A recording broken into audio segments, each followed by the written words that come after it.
Pull the thread and the long sleeve instantly becomes shorter. If your sweater sleeves are too long, you don't need to cut them. Here's how. First decide how much you want to shorten it, then fold that length inward. Insert the needle from the inside out right next to the knit hole. Insert slightly, push the needle forward, catch the thread, and pull. Then pick up the loop.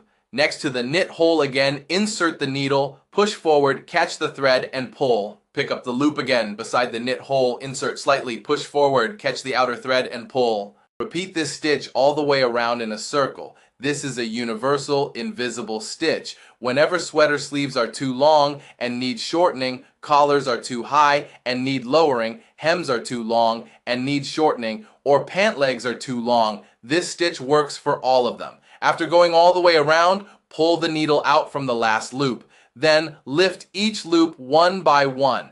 If the loops lift easily, that means your stitching is correct. Finally, pull the thread and the stitches disappear. It's very strong and secure. Easy, right?